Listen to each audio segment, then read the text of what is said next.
dar uma revisadinha aqui para vocês, algumas coisinhas, né?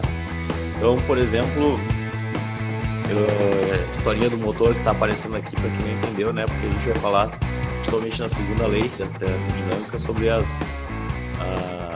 os princípios que regem máquinas térmicas, né? E rendimento dessas máquinas.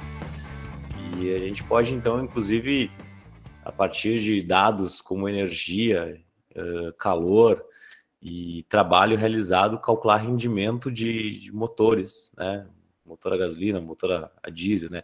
Aí, como eu já disse para vocês, a gente não vai entender o princípio de funcionamento, né? De um motor propriamente dito, mas a gente vai entender qual é a física que está envolvida ali entre a energia que é utilizada, né, da parte térmica e convertida em energia de movimento, que é o trabalho, certo? Então é basicamente isso que a gente vai acabar estudando.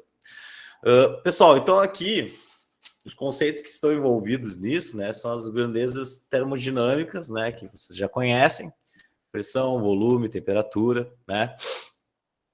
E agora apareceu duas coisas a mais, que é a energia interna, né, a energia que o gás que está confinado dentro de um sistema termodinâmico, ele tem, certo?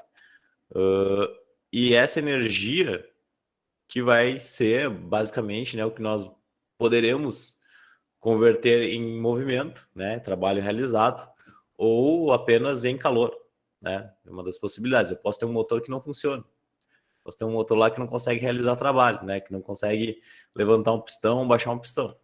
É bem possível, né? Eu forneço calor para ele ali, ele não consegue realizar nada.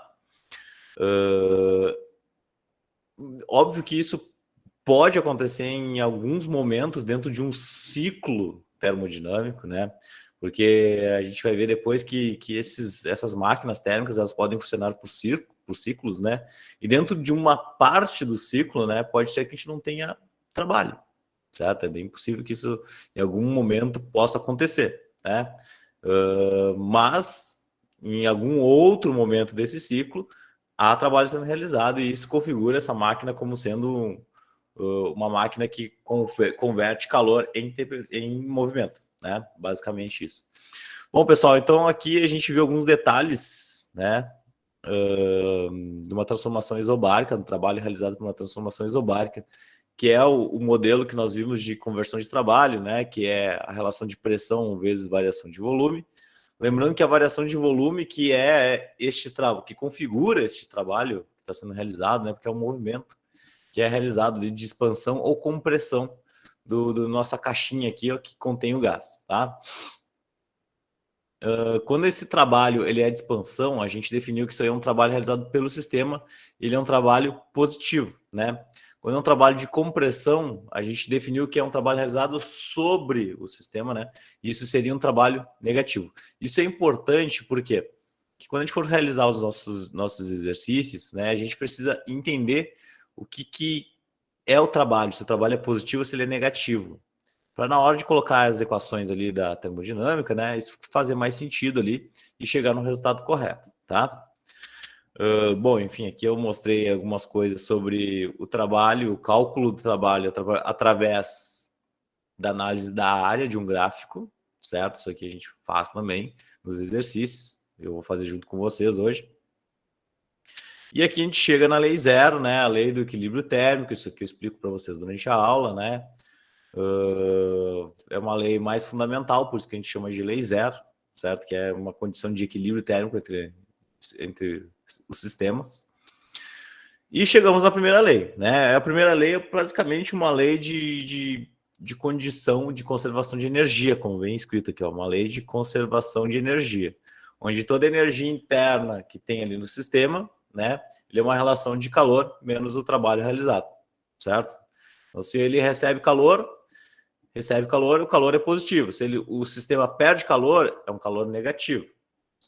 O sistema de sinais, percebam que ele é importante para a gente resolver os exercícios de termodinâmica, né?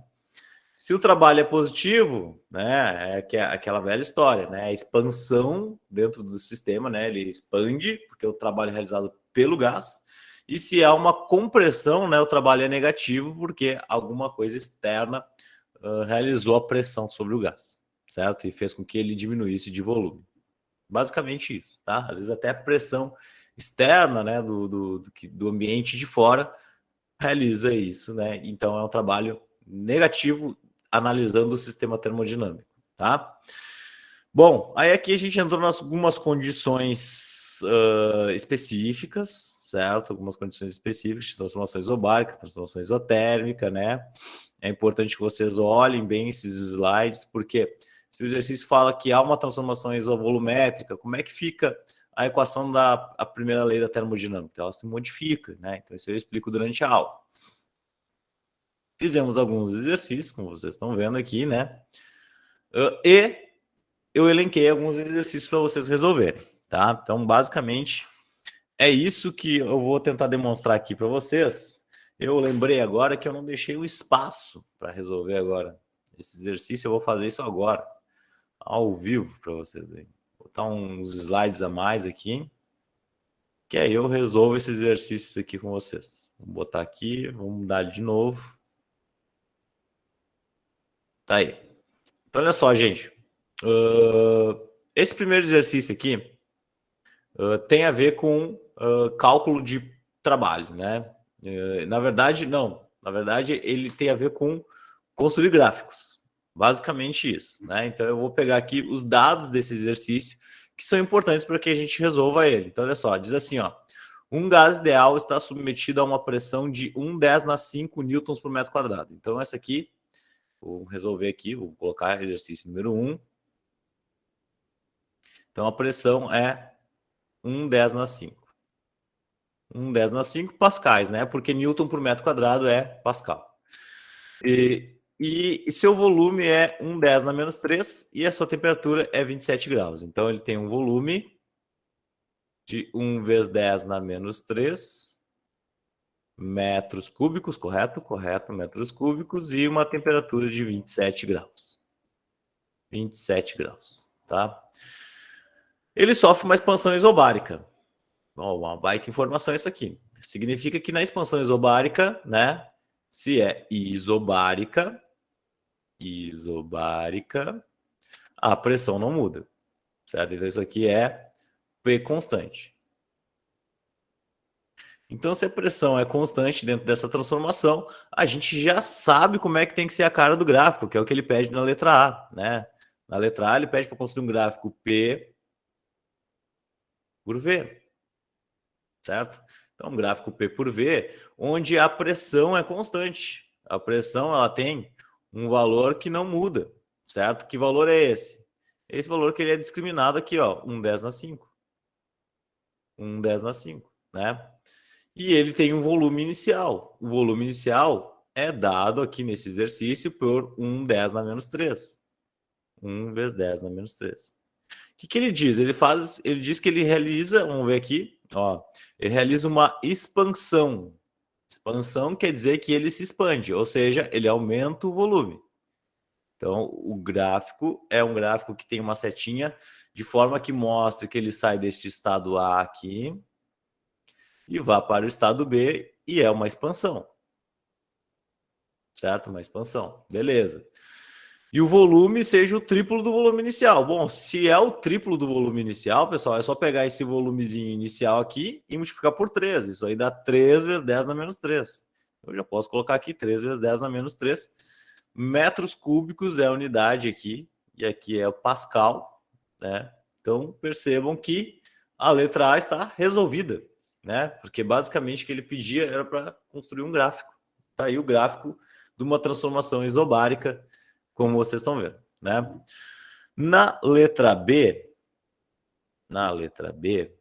ele pede para construir um gráfico V por T, indicando a temperatura final do gás. Então, a gente vai construir um gráfico V por T. Então, vamos pegar aqui, tentar construir um negócio mais certinho.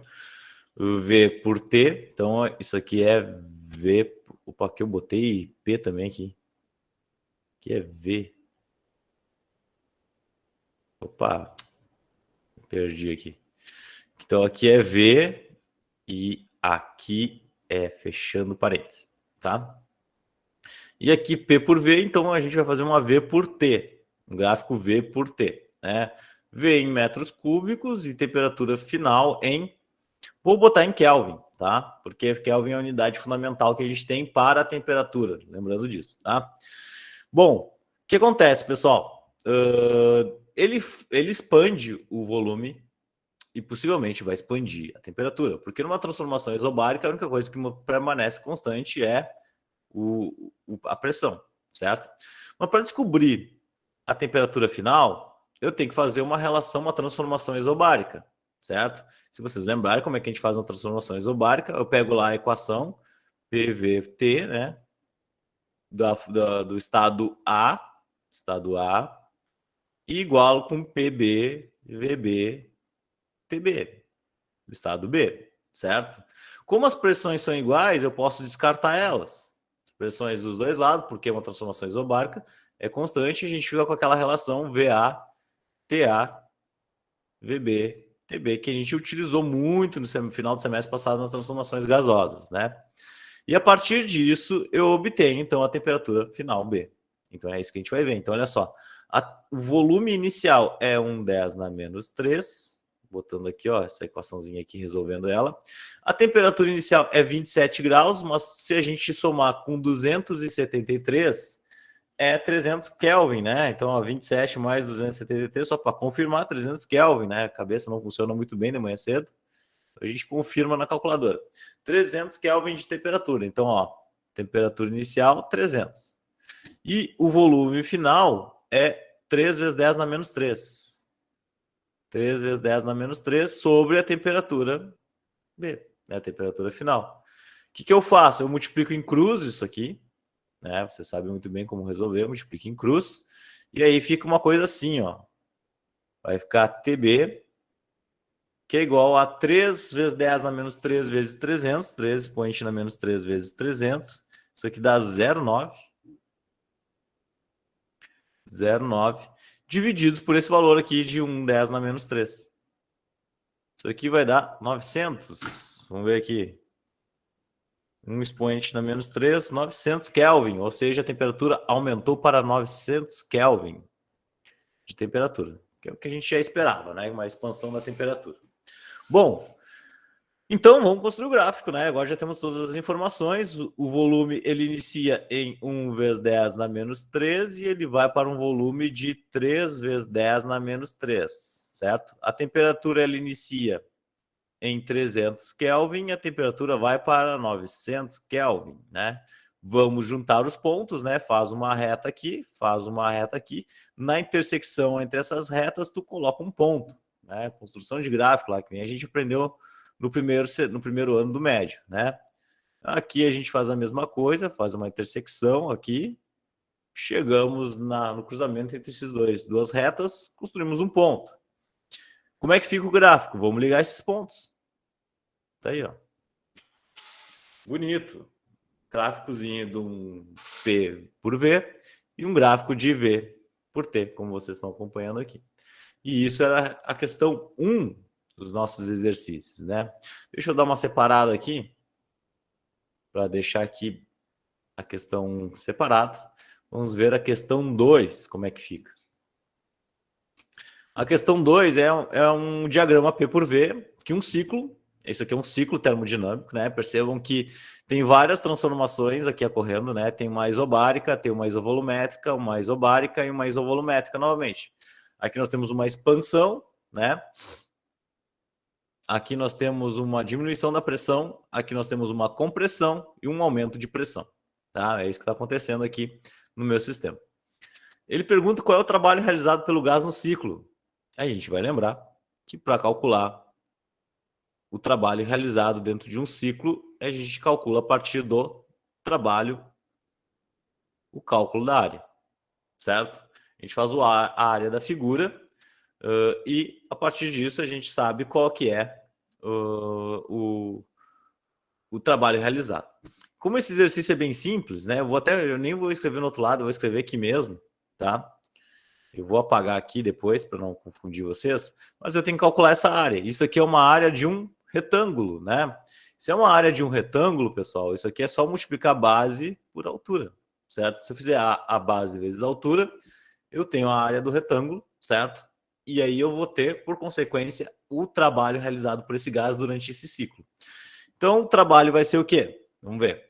A área vai ser base, quanto que vale a base? Isso aqui está em centímetros cúbicos, ó, vamos olhar a unidade. Isso aqui a gente vai ter que transformar para que o resultado seja correto, tá? Então, perceba o seguinte, a base, ela vale 4 menos 1,5. 4 menos 1,5 é 2,5, perfeito? 2,5, né? 2,5 mais 1,5, mais meio, 3, 4, isso aí. Então, aqui, ó, a diferença que nós temos desse ponto até esse ponto, que forma essa base, é 2,5 centímetros cúbicos. Então, a base, 2,5 centímetros cúbicos. Mas tem que passar isso aqui para metros cúbicos, para que dê certo, né? Para que a unidade de trabalho seja a correta, tá? Então, 2,5 centímetros cúbicos, vamos lembrar aqui, ó, construí a tabelinha, centímetros cúbicos, decímetros cúbicos e metros cúbicos. Quando a gente tem coisas cúbicas, a gente tem que colocar 3 casas em cada uma dessas unidadezinhas aqui. Então, eu estou com 2,5, eu estou com a vírgula aqui, ó, 2,5, lá no final do centímetro cúbico, né? Então, para arrastar a vírgula até o metro cúbico, que é o que eu preciso, eu tenho que colocar zeros aqui, eu tenho que colocar 3 zeros em cada casa, porque são 3 casas, e aqui no centímetro eu vou colocar 2, porque ó, o 2 também já está ali dentro. Então, ó, nós temos como resultado isso aqui. Vou escrever aqui, ó, 0,000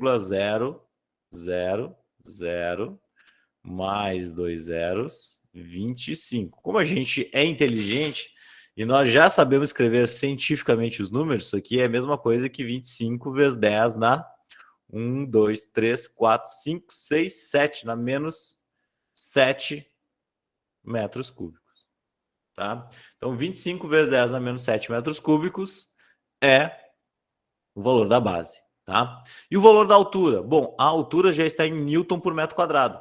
Newton por metro quadrado é Pascal, tudo certo, né? Então, a gente só precisa pegar o númerozinho aqui, ó. A altura é 2, vale 2, vezes 10 na 5. Olha lá a unidade, tá? Olha para o gráfico. O gráfico já está com base 10 na 5. Então, como é que fica o trabalho realizado? Vai ficar assim, ó, base. A base vale 25 vezes 10 na menos 7, vezes a altura, que vale 2 vezes 10 na 5, certo? Então, a área desse gráfico vai ser a multiplicação desses dois termos aí. Fica 25 expoente na menos 7 vezes 2 expoente na 5. Isso aqui é 0,5. Ou seja, o trabalho realizado foi de meio joule. Meio joule, como vocês estão vendo aqui. Perfeito? A pergunta que ele faz depois, isso aqui é um gráfico P por V. P por V, tá? A pergunta, então a letra A, fechamos aqui, né?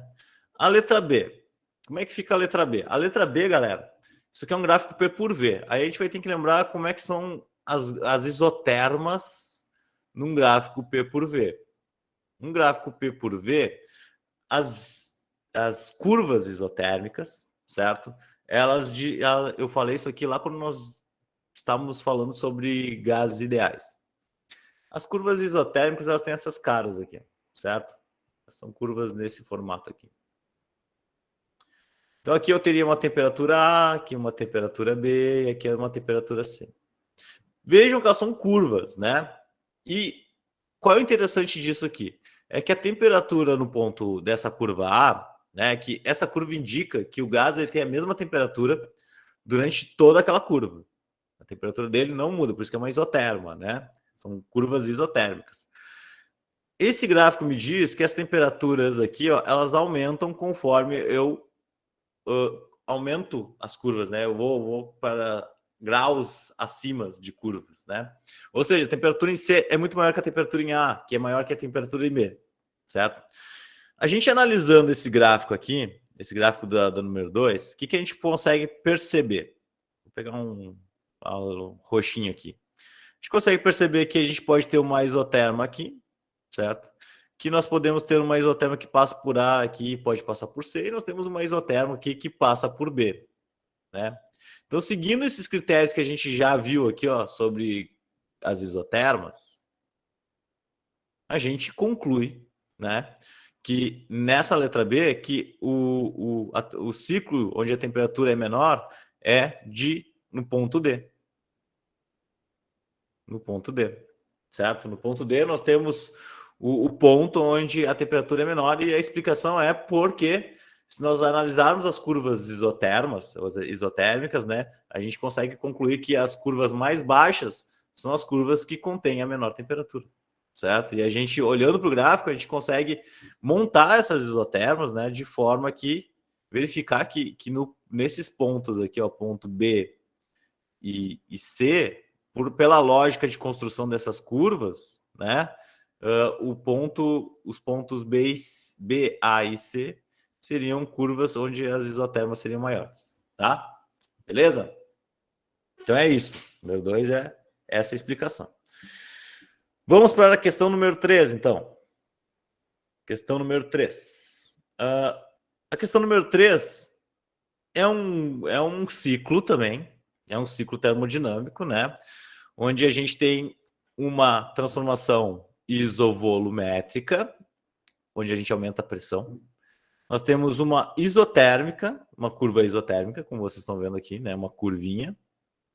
E nós temos uma compressão isobárica, certo?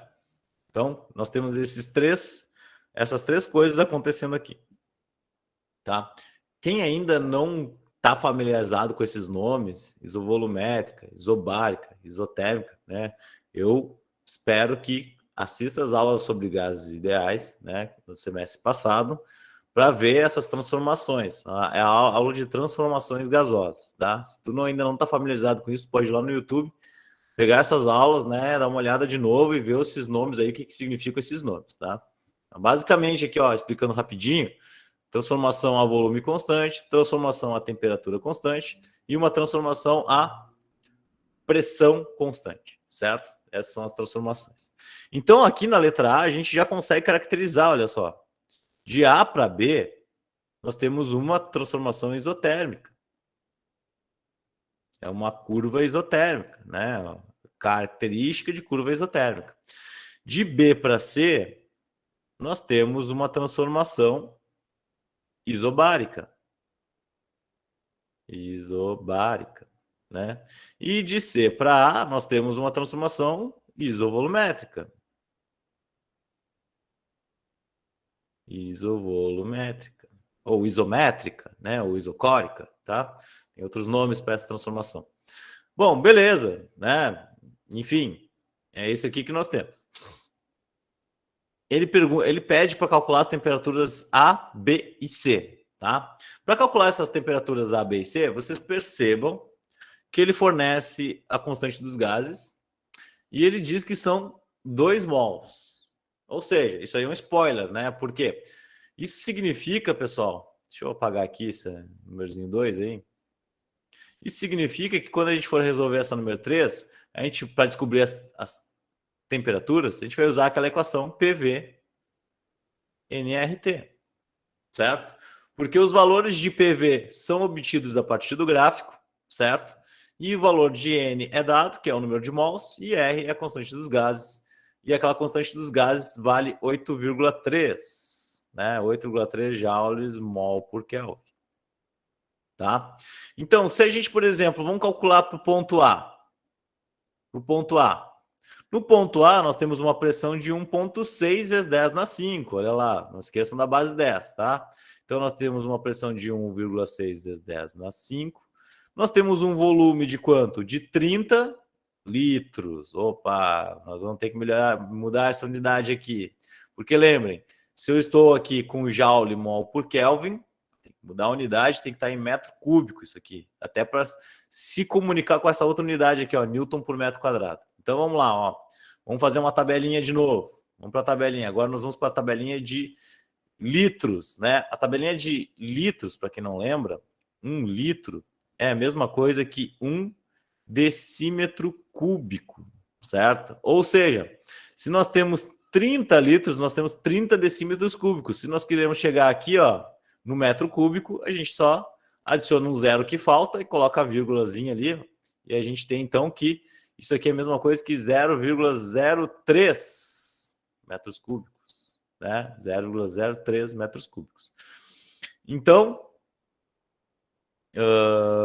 basicamente isso. Vamos seguir aqui, ó, 2 vezes 8,3 vezes a temperatura desse carinha aí, a temperatura do ponto A, né? Então, vamos multiplicar o que nós precisamos aqui, ó, 1,6 vezes expoente na 5 vezes 0,03. Essa primeira parte dá 4.800. 4.800 aqui. 2 vezes 8,3, 16,6. 6,6 vezes a temperatura em A. Então, a temperatura no ponto A vai ser 4.800 divididos por 16,6. Então, isso aqui dá, ó, 4.800 divididos por 16,6. Isso aqui dá 289, ou basicamente 290 Kelvin, né? 290 Kelvin, aproximadamente 290 Kelvin. Galera, eu não vou fazer para os outros aqui, porque é a mesma coisa, né? Você tem que calcular para o B e tem que calcular a temperatura no ponto C. É só catar no gráfico aqui, ó, no ponto B, como é que está o volume, como é que tá o volume aqui, né? Como é que está a pressão. O número de mols não muda, o gás ele está confinado, né? E a temperatura tu vai encontrar, né? O constante dos gases é o mesmo, então tu vai resolver aqui para B e para C, da mesma forma que eu resolvi aqui nesse primeiro ponto para o ponto A, tá? Bom, então vocês, quem ainda não fez isso aqui, é importante que faça depois, então, né? Essa aqui é a letra A. E a letra B? A letra B, gente, olha só, calcule aproximadamente o trabalho realizado pelo gás. Gente, calcular o trabalho é calcular essa área. Isso aqui é uma área, isso aqui é um triângulo. A área de um triângulo é base vezes altura sobre 2. Então, se eu sei qual é o valor da base, a base vale, olha só, 80 e 30, essa diferença aqui vale 50. E essa diferença aqui vale 1,6 e 0,6 vale 1, certo? Então, a altura vale 1, a base vale 50 litros, que a gente já viu que se a gente botar 50 aqui, eu vou adicionar um zero e botar uma vírgula, isso aqui vai dar 0,05. Então, o trabalho realizado vai ser a base vezes a altura sobre 2.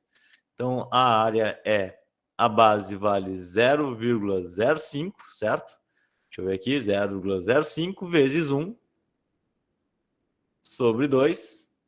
Então, isso aqui, ó, dá 0,05 vezes 1, divide por 2, 0,025.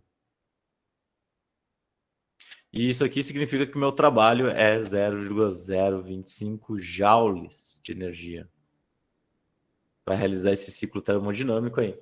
Vocês estão vendo, tá? Então, essa é a maneira que nós temos de calcular isso aqui.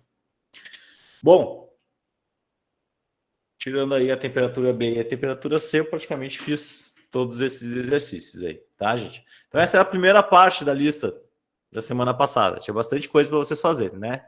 Então, essa foi a primeira parte, vamos fazer a segunda, que tem a ver com a primeira lei da termodinâmica, tá? E é isso que a gente vai fazer agora. Então, olha só. Diz assim, ó, uma amostra de gás perfeito sofre uma transformação isobárica. Transformação isobárica é a transformação a pressão constante. Admita que na transformação o gás recebe uma quantidade de calor igual a 300 joules. Qual foi a variação de energia interna do gás? O que ele quer saber? Quer saber o ΔU, tá?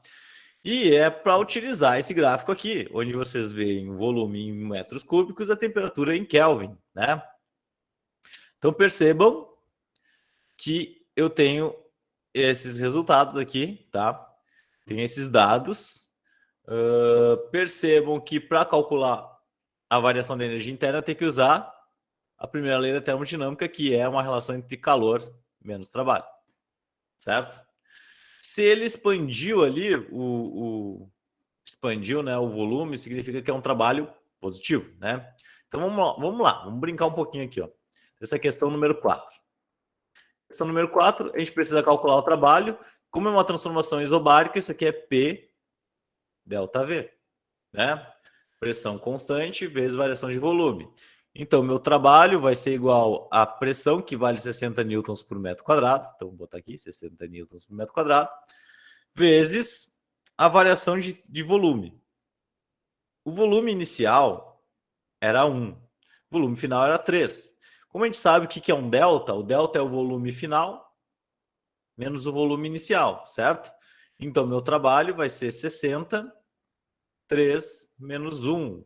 Isso aqui fica 3 menos 1 é 2, 2 vezes 60, 120, né? Então, ele realizou 120 joules de energia, certo? Essa foi a variação de energia dele, de trabalho dele, tá? Então, vamos lá, vamos ver aqui, ó. Ele diz que ele recebe um calor igual a 300 joules. 300 joules de calor que ele recebeu. Então, calor positivo, porque ele recebeu. O calor vale 300 joules.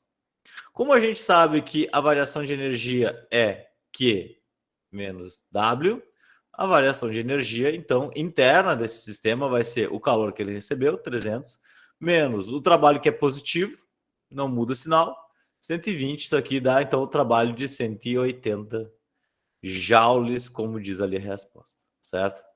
Então, ele realizou um trabalho de 180 joules. Quer dizer, uma variação de energia de 180 joules, tá? Bom, é isso aí que ele pede, né? Não pede mais nada, então tá resolvida a questão número 4. Simples, né? Bem facinho. Vamos para a questão número 5. A questão número 5 eu acho que já dá uma endurecida mais, tá? Diz assim, ó, olha só. Um gás no interior de um cilindro se expande de um volume igual a 0,110 metros cúbicos até o volume de 0,320 metros cúbicos. Galera, vamos desenhar para ver o que acontece, tá?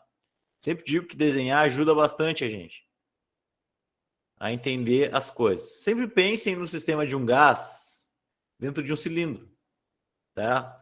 É a melhor maneira que nós temos de pensar esses sisteminhas aí. Tem um gás dentro do cilindro e esse cilindro ele tinha um certo volume inicial. Aqui ele é fechado com uma tampinha que é o êmbolo, né? Não se esqueçam do êmbolo. Então aqui nós temos um êmbolo.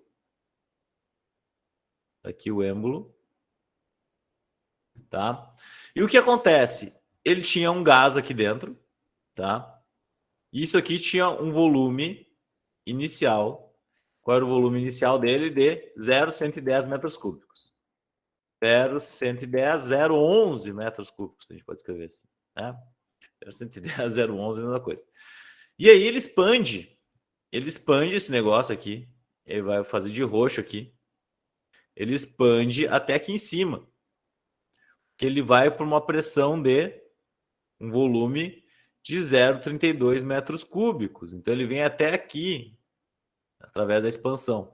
O volume final dele é 0,32 metros cúbicos, tá?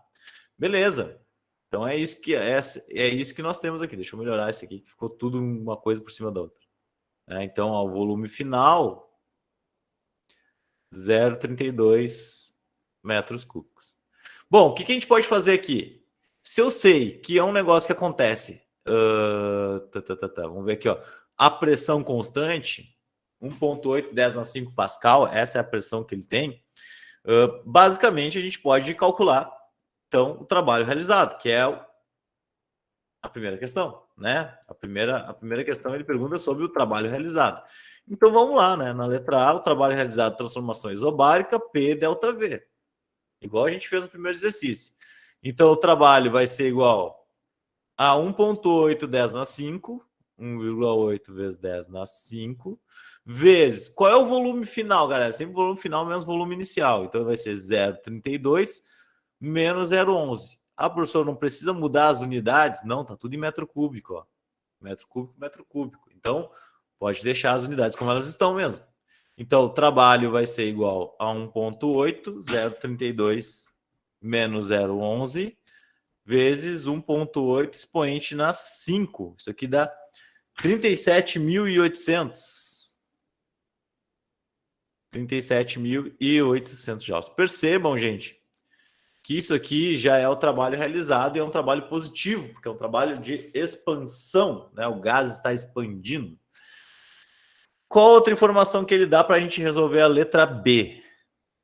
A letra B, ele pede, deixa eu ver aqui, que ele pede na letra B, o calor total fornecido ao sistema é igual a 1,15. Então, ele recebeu o calor. Se ele recebeu o calor, é um calor aqui de 1,15 vezes 10 na 5. Vezes 10 na 5 joules, tá? Então, olha só. Ele pede para calcular a variação de energia interna desse carinha aí. Vamos calcular a energia interna, tá? Então, para a gente calcular essa energia interna, eu já vou passar esse cara aqui, ó, para a mesma base, porque se vocês lembrarem, né? Então, isso aqui vai ser variação de energia, é Q menos W, certo? Se vocês lembrarem, para a gente fazer uma... Isso aí vai ajudar vocês, de repente, em provas que não precisem, que não possam usar a calculadora. Por exemplo, prova do Enem, não pode usar, né? Então, existem algumas artimanhas para fazer cálculos, por exemplo, com base 10, né? Eu já ensinei isso aqui algumas vezes para vocês. Que é transformar esse número aqui, por exemplo, em base 10. Isso aqui ajuda, né? Vai ficar desse jeito aqui, ó. Quantas casas? Eu tô com a vírgula aqui, eu vou passar a vírgula lá para frente. Vai ficar assim, ó. 0,37 vezes 10 na menos... Na 5, desculpa aqui, né? Na 5. 0,37 vezes 10 na 5 joules. Por que eu tô fazendo isso? Deixando 0,37 10 na 5? Porque a gente já tem aqui, ó, um outro cara que está com base 10 na 5, né? Se eu, para fazer somas e subtração de maneira fácil com base 10, o importante é que as duas bases sejam iguais. Então, se tu deixar as duas bases iguais, tu consegue subtrair eles de forma fácil. Por quê, professor? Fica assim, ó.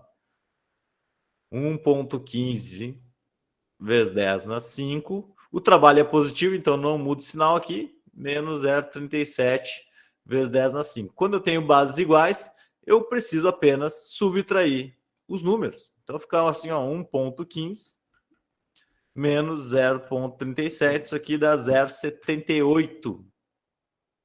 0,78 vezes 10 na 5 joules de variação de energia, né? Aqui, como é que ele escreveu? 7,72, né? Eu tô com 0,78. Isso aqui é a mesma coisa, deve estar um número arredondado aqui, né, no meu. Se eu estou com com uma vírgula aqui, eu andar com uma vírgula para a direita, então eu estou com 0,78. Eu andar com a vírgula para a direita, eu vou diminuir uma base 10. Então eu vou para 10 na 4 joules, que é aproximadamente o mesmo resultado ali do exercício, 7,72, deve ser algum problema aqui de arredondamento, tá? Que eu fiz aqui.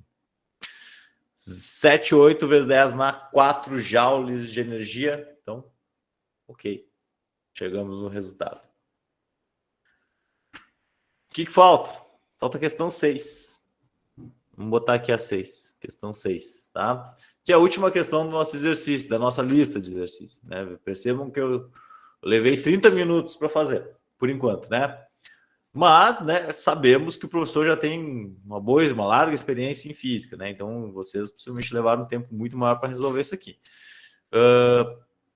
Mas, se a gente tem o domínio do conhecimento aqui, do domínio do conteúdo, mais ou menos, a gente consegue ir indo, né? Porque várias coisas que eu estou falando aqui para vocês são coisas teóricas, né? Como o sinal do calor, o sinal do trabalho, transformação isobárica, isotérmica, né? Então, se a gente sabe esses nomes e o que eles querem dizer, fica mais fácil fazer os exercícios, né? Então, olha só, o exercício 6, vamos lá. Um gás no interior de um cilindro é mantido sob pressão constante de 2,3, 10 na 5 Pascal. Pressão constante. Constante é isobárico, né? Se ele vai fazer uma transformação e mantém a pressão igual, é uma transformação isobárica, né? Então, eu já vou botar aqui, ó, o valor dessa pressão, 2,3 vezes 10 na 5. Então, a pressão, 2,3, 10 na 5 pascais, tá? E ela é constante durante a transformação. Sendo resfriado e comprimido. Opa! Vamos desenhar? Olha só. Aqui o meu cilindro, certo? O cilindrinho tá aqui, bonitão. Ele tinha um volume inicial. Tá aqui o volume. Ele tinha um volume inicial aqui com seu êmbolo bonito. Tentando desenhar aqui, né? E este era o volume inicial da criança. Aí aconteceu uma compressão, né? E ele passou de 1,7 metros cúbicos, aqui 1,7 metros cúbicos, para um volume, deixa eu botar em azul aqui, para um volume, aqui, tentar desenhar esse negócio direitinho, para um volume de 1. Agora deu branco aqui, volume final. O volume final vale 1,2 metros cúbicos. Percebam que houve uma compressão, ou seja, a pressão externa, né, ou uma força externa realizou trabalho sobre aquele gás que está ali dentro, sobre o sistema termodinâmico que está aqui dentro, tá? Beleza. Até aí tudo certo, né? O que a gente pode fazer com isso? Calcular o trabalho. Porque se a pressão é constante, P delta V. Então, olha só, trabalho 2,3 vezes 10 na 5, volume final 1,2 metros cúbicos menos o volume inicial 1,7 metros cúbicos. Então, o trabalho vai ser igual a aqui, deixa eu ver, opa. Vamos fazer esse cálculo aí, ó. 1,2 menos 1,7, meus queridos, é menos 0,5, tá? Vezes 2,3 expoente na 5, isso aqui dá menos, já vou botar em base 10, porque eu já tô ligado na parada aqui, ó, menos 1,15 vezes 10 na 5 joules. Menos. Por que é menos? É menos porque é uma compressão, tá? Então o trabalho é negativo, e isso é importante, porque agora quando a gente for resolver a letra, ó, já chegamos no valor aqui, ó, 1,15 vezes 10 a 5, tá certinho, né? Quando a gente chegar na letra B, ele quer saber o calor absoluto trocado. Ele quer saber qual é o valor de Q.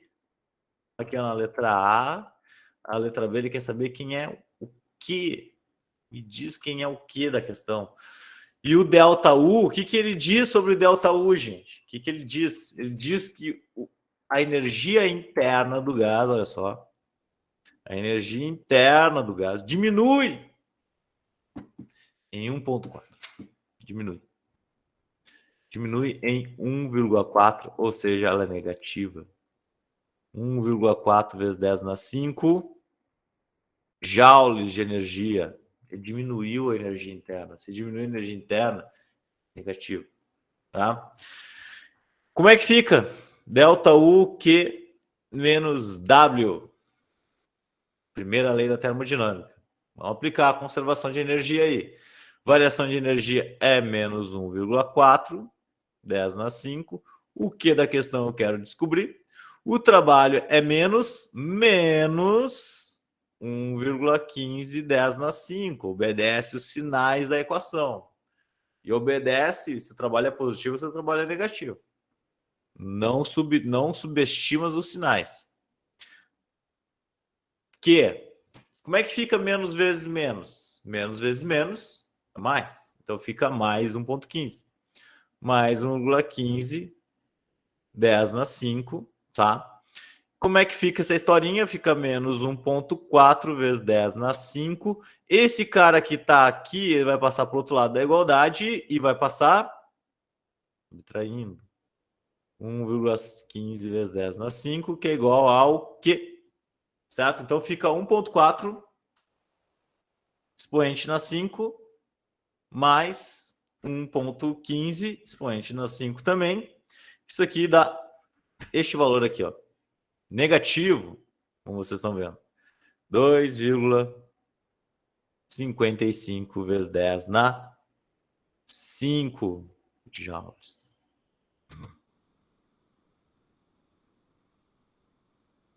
Tá aí, gente. Menos 2,55, 10 nas 5 joules. Detalhes tão pequenos de nós dois. Se não me engano, na primeira versão que eu passei para vocês lá do material, tava uma resposta diferente, tá? Depois eu arrumei a resposta correta. Mas enfim, quem entregou, deu um jeito lá e entregou com a resposta errada, tudo bem, tá? Sem problemas nenhum. As atividades é para errar, é para fazer, tem que fazer. E se errar tentando fazer, é válido, né? Mas lembre-se, sempre é importante vocês virem o professor. A gente achou um negócio estranho, o professor pergunta: professor, essa resposta aqui tá certa? O professor digita errado mesmo, tá? Beleza, galera? Tranquilo? É isso aí. Show de bola. Tá? Feitos os exercícios. Logo mais.